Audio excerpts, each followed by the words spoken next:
Plaintiff Dalvin Terrell says he first met the defendant at a house party where the defendant was showing off the adult X-rated films he'd performed in. Dalvin claims the defendant is extremely promiscuous, and he had sex with several of Dalvin's friends, and Dalvin is suing him today for a loan. Defendant Christopher Smith insists he would never have sex with Dalvin's friends, and Dalvin is the one who likes to party and twerk in the clubs. Christopher's countersuing because he claims Dalvin harassed him and threatened to come to his job. Start with you. Sir, today I brought Christopher here to show you what kind of friend he is. When I first met Christopher about 4 years ago, it was at a house party I gave. He going around showing us his adult entertainment films that he used to do and things like that nature. He was doing what there? He was showing us his films that he had made. Okay. Yes. Adult films. Yes. X-rated films. Yes. How many people were there? It was a nice crowd. Like, it was between two apartments. My best friend and her apartment What does was that mean, 10, 15? No, like 50. 50 people? Yeah. That was every day. There was always that number Always. of people over? Always. No, sir. Ladies and men? Men. Yes. Okay. All men? All men. All right. So I understand now. You get worked up, then you can say, let's go. Say, let's go. I wouldn't expect you to do anything there, but you might say, hey, let's go. I'm worked up. Go ahead. Go ahead. Yes. Like. Did anybody do that? He did. Dude. He did? He did. He told somebody, let's go. Yeah. He got worked up and had his choice. Right. He Yeah. wanted me. I ain't crazy. Go ahead. Like, Your Honor, every guy that he meets is the one. Like, he dated my friend. He slept around with him. No, hold on, no. It's not every guy. I wouldn't date him for his friends because they're all ratchet. So you date Mario, Derek. I wouldn't talk to all his friends. I was You slept with all my around friends. him. I mean, you a hoe. Let me hear from him, sir. Go ahead. You tell me the nature of your friendship and how things have proceeded. Long story short, and the truthful side, He was a little snappy queen. he's been a little more contained today.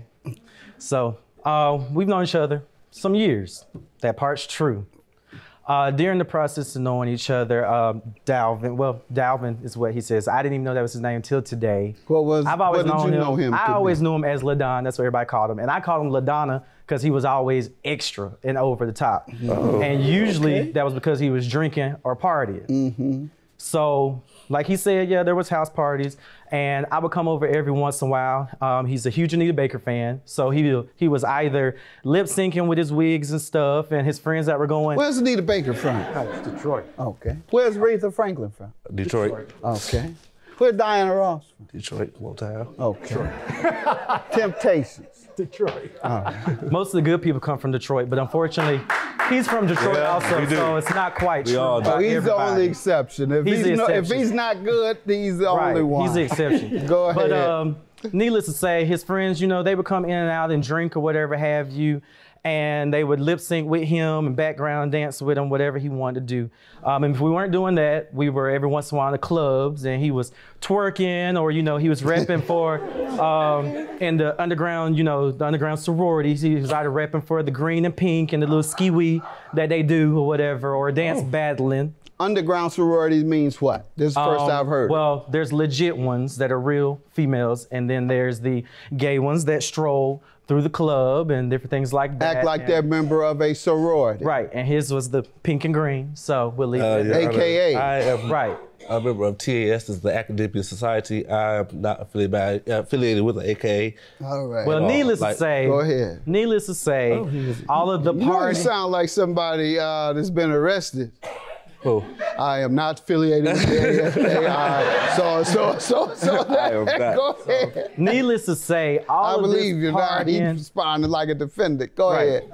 all of this partying, people in and out of the house, he wasn't going to class like he should, and he got on academic probation. What school? Alabama State. Alabama University, State. sir. Well, he finished it for me, so you know that's the truth. That's But a I'm good now back in school. too. Go ahead. It is when you go. So, needless to say, he got on academic probation, and eventually he went back, but it took like a little bit of time. And so that's all of this, the party and everything, is what got him in the situation he's in now. Plaintiff Dalvin Terrell was friends with the defendant, and he claims when they first met, the defendant was showing off the pornographic films he'd performed in. All right, how does he owe you $300? On February 13th, I loaned Christopher $300. He came to me because he needed money to pay his attorney for a custody hearing that he was having.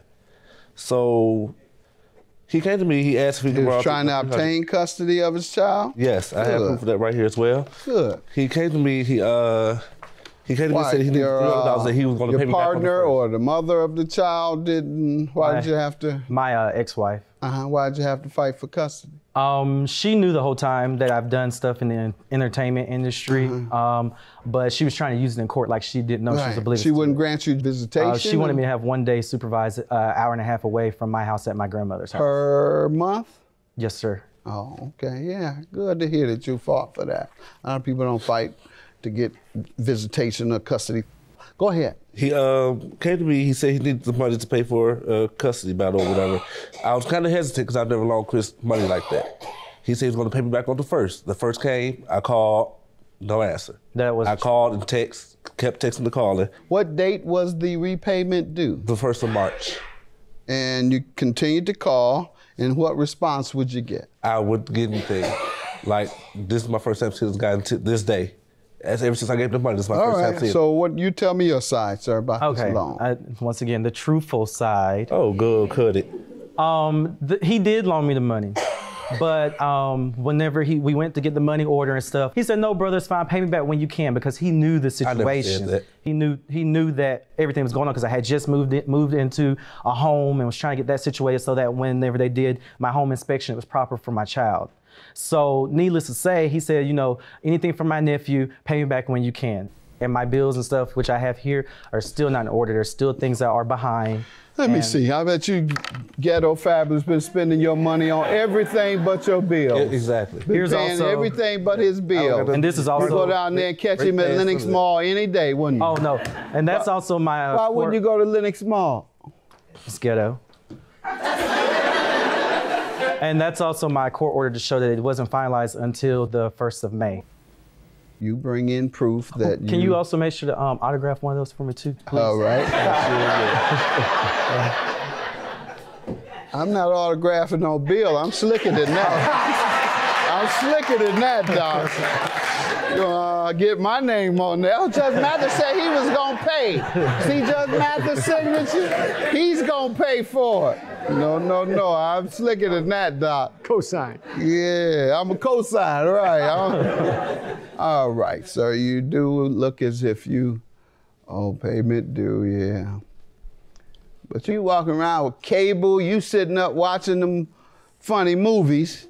Well, no, I only got the basic. Why you won't pay this man his money? I only got the basics so that when my son came. Well, you got cable, charter cable. He don't have his money, but you have cable. He probably don't need cable. He doesn't have cable. He doesn't have cable. You laying up with his money, paying for your cable off his money, and he doesn't even have cable. And then you come in here and say you can't afford it. His cable got cut off because it was 3 months behind. Because he loaned you his money. It was that's when my cable cut off. It was turned off before. That's even worse. He loaned you his money, get his cable cut off, and for you to get new cable with his money. His was turned off. And then don't even pay the new cable. So what did you do with his money? Well, because my check was cut, I only had enough to just make the rent and to pay the lawyer. Plaintiff Dalvin Terrell was friends with the defendant, and he claims when they first met, the defendant was showing off the pornographic films he'd performed in. Your counterclaim for $1,000. How did he harass you? Not only did he email me, during the process of emailing me, he messaged me and said, "I need my money now." He told me I inconvenienced him too long and he needs money now. I said, "Whenever I get it, I'll get it to you. If you'll give me your address," I said, "I can mail it to you personally." He screenshotted because my location was on Facebook. He screenshotted. He said, "Oh, is this where you work at now? I'll come out to your job and get my money." So I eventually blocked him on Facebook. Once I blocked him on Facebook, the person I was in a relationship with at that time, which I have that, actually it's right here. He messaged him and asked him, where's Chris? I need to get hold of him because I need my money. Did he know him? I beg your pardon? Did he know your mate? Yes, we were friends. He knew your mate? Yes. Yeah. So what problem do you have with him contacting your mate saying, hey, where can I catch up with Chris at? The time we were having problems and he was staying somewhere else and I was still at the residence. So he contacted. I don't see a problem. That's not harassment for him to contact your mate and say, hey, where's your partner at? But he messaged them and said, you know, you've inconvenienced me too long. I need my money right now. You did, John. But there was no time frame on when I was supposed by the first, you're gonna pay me back. So your defense today is you still can't afford it? No, as you see it, how much I have in my account, that's what I came here with. This is it? Oh, that's it. Wells Fargo? Yes. What does SAVD means? Your savings? You have. Well, you don't have to say it out loud.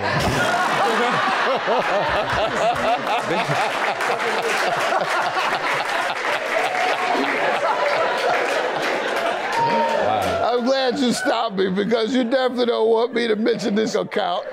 Well, this doesn't have the date, sir. Doesn't say what date. Oh, I just printed it out. I don't know if you did or not. Most think 5:06 p.m., but it doesn't have what day 5:06 p.m.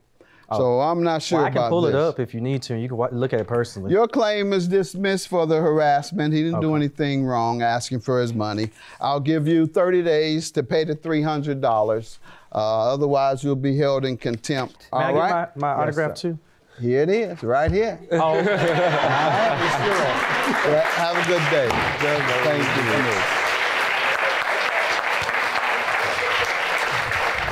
I'm done with him. He's gonna take that $300 and go twerk the night away. Did you co-sign on a car for someone and now he or she won't pay the car note? If you don't know what to do in this situation, ask me about it on my website, askjudgemathis.com.